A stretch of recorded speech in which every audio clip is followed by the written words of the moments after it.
A subtle fading, not of strength or will, but of recognition. As the years stretch into the 7th decade and beyond, many find themselves not just aging, but vanishing in the eyes of the world, not literally, but spiritually. Socially, emotionally, a presence still breathing, still aware, still feeling, yet treated as if transparent. This speech is for those who feel that quiet disappearance, for the countless elders who look in the mirror and see a person full of life, only to step outside and feel unseen. It is not age itself that brings invisibility. It is our society's obsession with productivity, youth, speed, and beauty. In that frantic pace, we fail to notice the stillness, the wisdom, the stories that walk slowly, speak softly, and love deeply. Invisibility isn't a lack of presence, it's a lack of acknowledgement. When people stop making eye contact with you, when conversations no longer include your voice, when decisions are made around you as if you are no longer relevant, this is not simply growing old.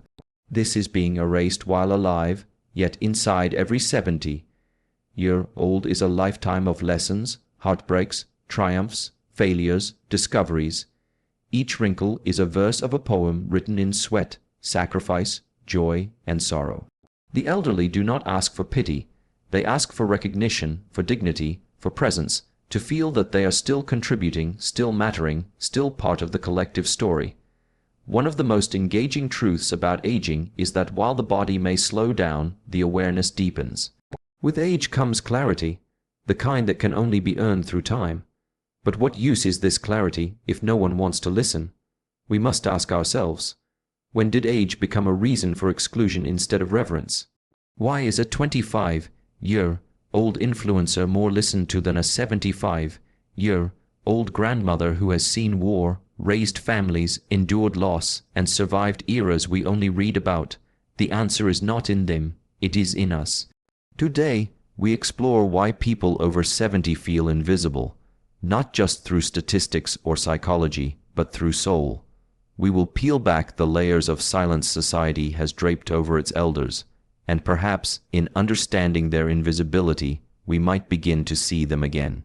Truly see them, not just as old people, but as living archives of what it means to be human. In a world that glorifies the new, we must remember the sacred value of the old. Not everything that shines is gold, and not everything slow is broken. The truth is, age is not a loss of beauty, but a transformation of it. When people over 70 feel invisible, it's not because they've become less, it's because we've become less attentive. This invisibility is not just a social issue, it is a moral one. We often say we want wisdom, but fail to recognize the living embodiments of it sitting quietly in our families, our communities, our neighborhoods. We want fast answers, trendy knowledge, and instant gratification. But real understanding often comes in the form of a trembling hand, a pause before speaking, a gaze that has seen more than our minds can grasp. We say that children are our future, that's true. But the elderly are our past, and without honoring the past, we lose the roots that keep the future from falling apart.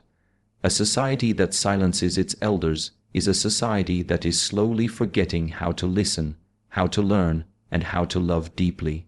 To every elder who feels invisible, you are not. You are deeply seen by those who still know how to see. You are not irrelevant. You are not obsolete. You are a lighthouse in the fog of a world moving too fast to pause. And to everyone else, especially the younger generations, open your eyes. Look beyond the frail limbs and graying hair.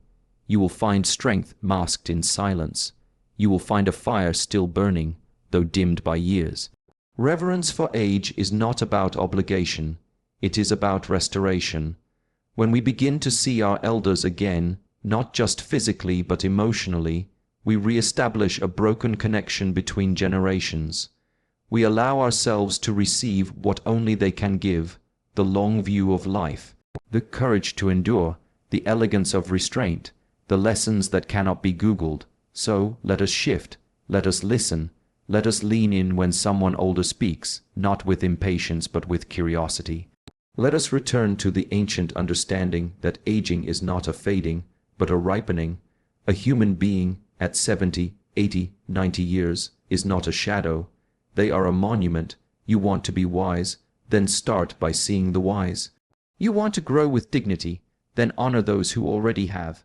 In doing so, we not only offer visibility to our elders, we secure our own future, because one day we will all stand where they stand. The question is, will we be invisible too, or will we have built a world that finally knows how to see? Certainly. Here is a 1 0 plus word long form expansion of key point 1. There was a time, not too long ago, when age was revered, when gray hair meant wisdom, and wrinkles were seen as maps to lives well lived. Elders were once regarded as keepers of knowledge, as the living memory of a culture. They were the storytellers, the guides, the quiet leaders whose counsel shaped entire families and communities. But something changed, gradually, imperceptibly at first, but then undeniably, a shift took place. A cultural departure from reverence to rejection. In modern times, especially within urban and technologically driven societies, the elderly are no longer looked up to. Instead, they are too often looked past. The world now moves so quickly, it barely glances at those who no longer keep pace. The reverence that once surrounded age has been replaced by a glorification of youth, of speed, of novelty. Where once the elderly were honored as the stewards of collective memory, today they are subtly sidelined as reminders of what society now deems obsolete. This cultural shift begins early, often without malice. Children grow up in a world saturated with images of youthful perfection.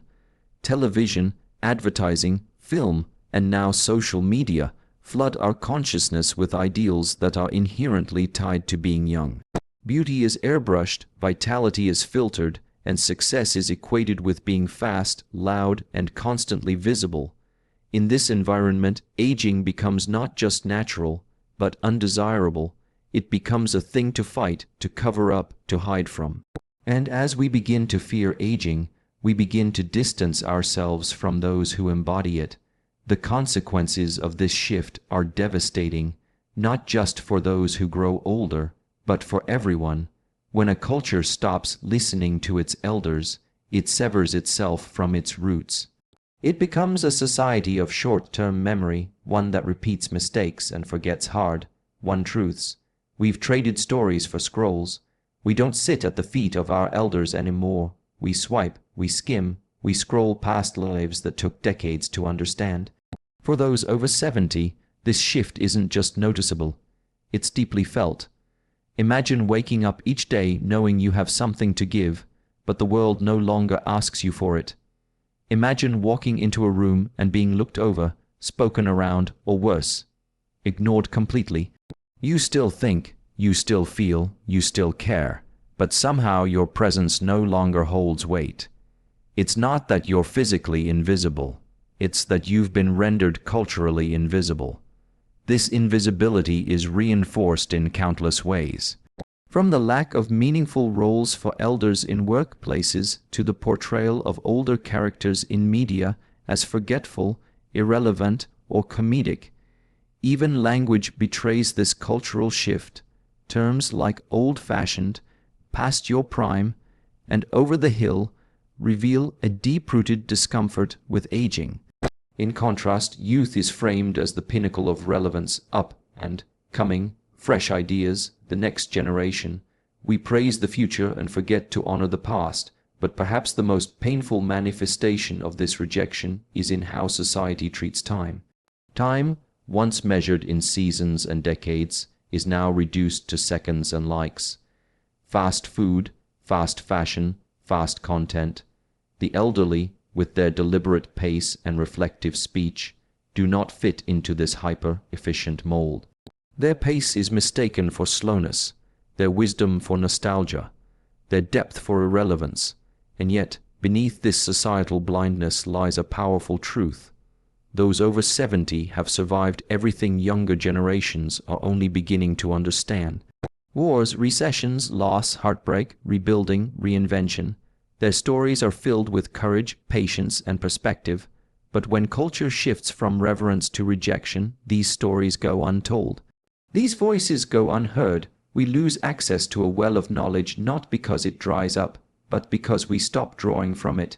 This cultural shift also impacts relationships within families. Grandparents, once central figures in the household, are now often peripheral. The multi-generational home has given way to nuclear families, and with that comes a distance, not just in space, but in heart.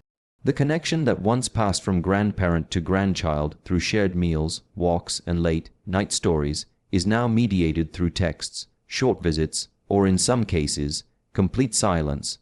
The wisdom that once flowed freely is dammed by digital distractions. Of course, not every culture has abandoned its elders. In many Eastern societies, older people still command respect, still hold a central role in decision-making and family life. But even these cultures are being affected by globalization, by the creeping spread of Western ideals that equate newness with value. Slowly, even in these traditionally reverent societies, the shadow of rejection begins to fall. To reclaim the respect and presence elders deserve, we must become conscious of this shift. We must question the stories we consume and the values we uphold. We must push back against the idea that aging is a decline, and instead embrace it as a culmination, a gathering of everything life has taught. We must stop treating older people as if they are living in the past, and instead recognize that they have lived through more than most of us can yet imagine.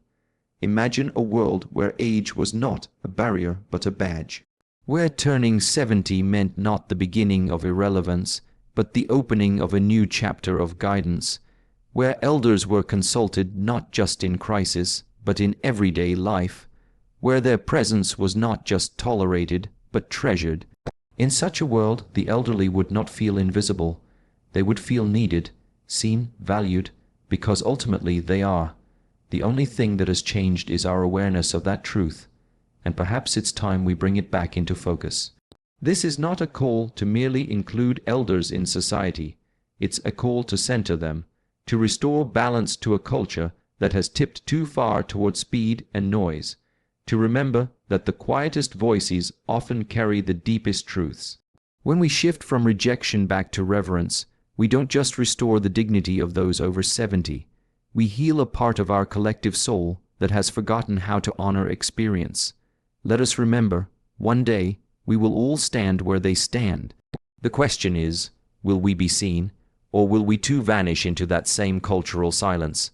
The answer depends on the choices we make now, on how we treat those whose steps are slower, whose stories are longer, whose presence may not demand attention, but deserves it more than ever. When a person begins to feel invisible, the wound isn't just social. It becomes deeply psychological.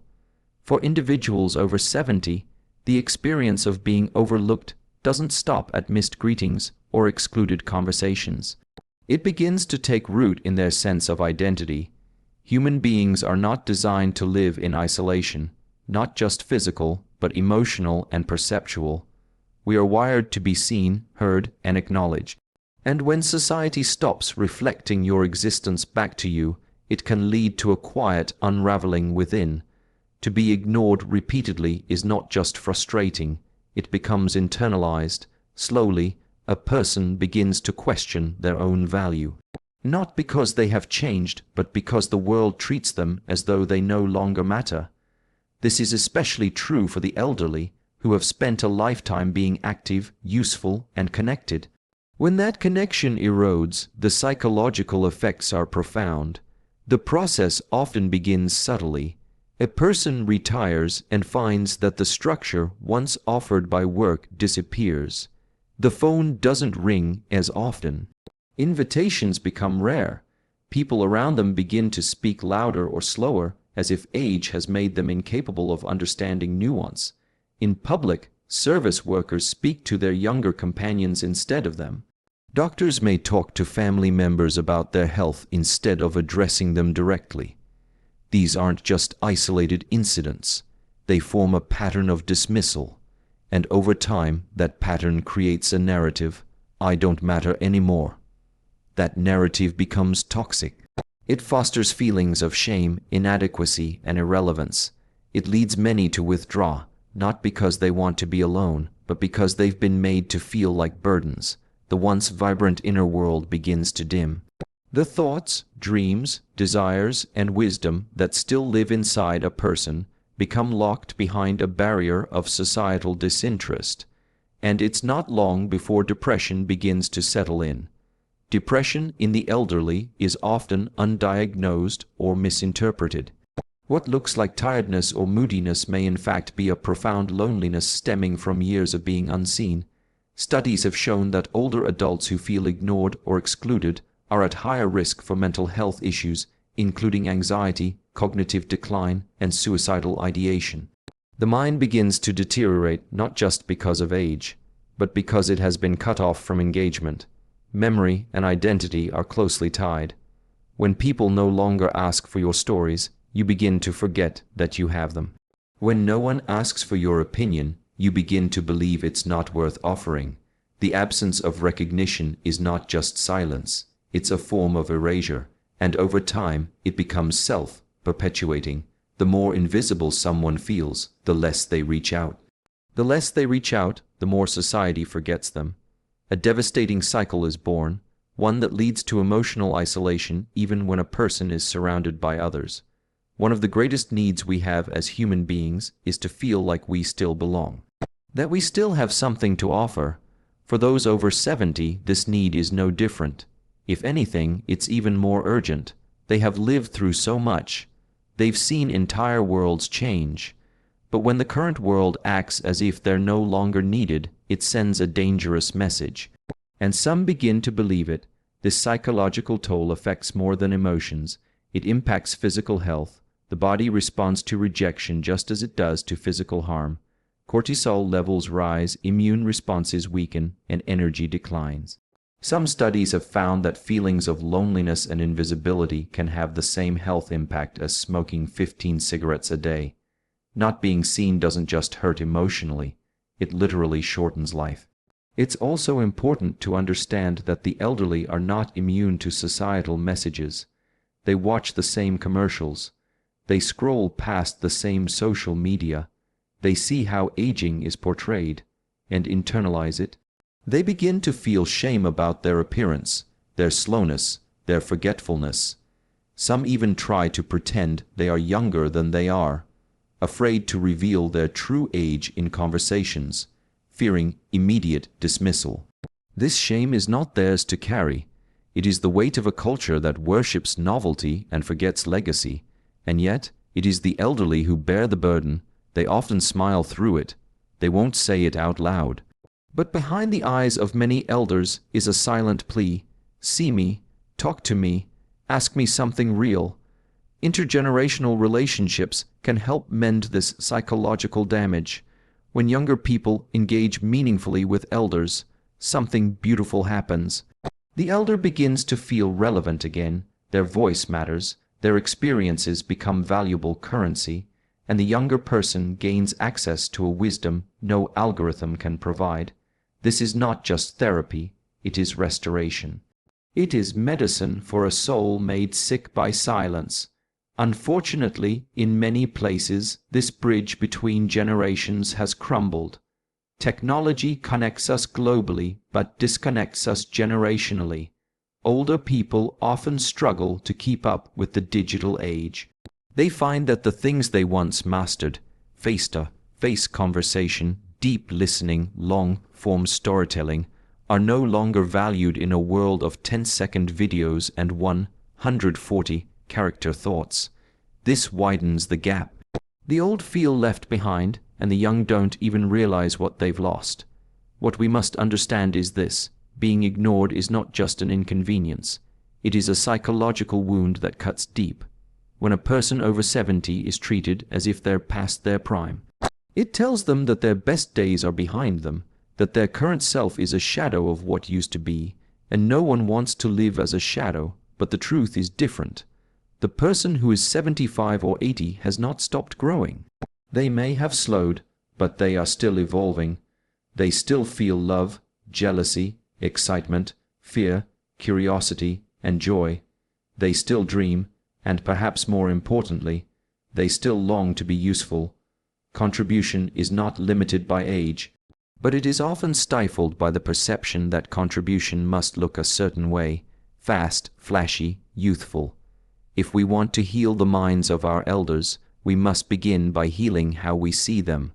We must recognize the role that constant dismissal plays in creating emotional despair.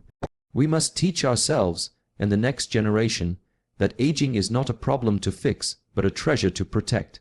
Every time you include an elder in conversation, every time you ask a grandparent for advice, every time you look them in the eye with genuine interest, you help restore their inner world.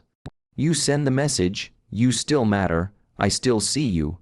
And when that message is delivered not just once, but consistently, it begins to undo the psychological damage. Confidence slowly returns. The voice grows stronger. The light comes back into the eyes. The invisible begins to feel visible again, not because the world changed, but because someone chose to truly see them. It doesn't take a movement. It doesn't require grand gestures. It begins with one person, one question, one moment of eye contact. That's all it takes to break the spell of invisibility, and perhaps in doing so, we won't just heal others, we might just heal ourselves. There is a paradox that defines the experience of many people over 70.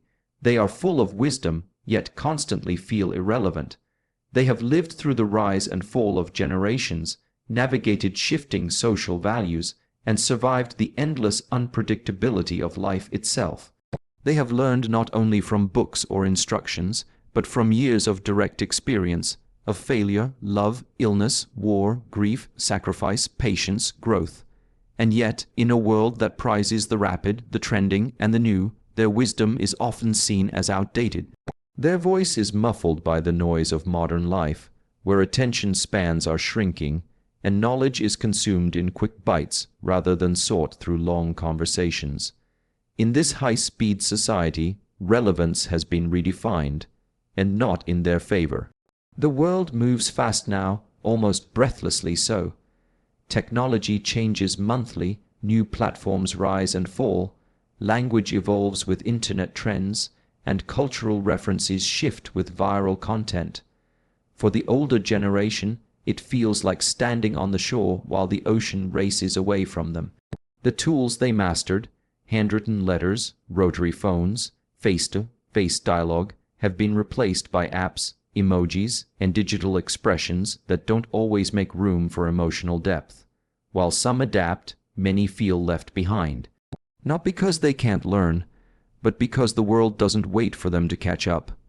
And in that feeling of falling behind lies the sting, irrelevance. It's not just that they don't understand all the new codes of modern society. It's that society assumes they have nothing to add. Their stories are deemed nostalgic instead of instructive, their values seen as rigid instead of rooted. The experiences they've collected over decades are rarely requested, let alone celebrated. So even when the elderly speak, they often feel like they're talking into a void. Wisdom and relevance used to walk hand in hand. To be old was to be consulted. The village elder, the wise grandmother, the gray-bearded teacher, they were pillars in decision-making, the ones who had seen the most and therefore knew the most. But today that partnership is broken. Wisdom is seen as slow and relevance as fast. We reward those who can move quickly, speak boldly, react instantly. The algorithms of our culture favor immediacy over depth. There is little space for reflection, and even less for silence. And yet, it is in that slowness, that contemplation, where wisdom resides. The modern perception of relevance is heavily influenced by visibility. The more seen you are online, in media, in conversation, the more relevant you seem. For those over 70, who may not engage as readily with technology or social platforms, their visibility naturally diminishes. But visibility is not the same as value. It's just that society has confused the two.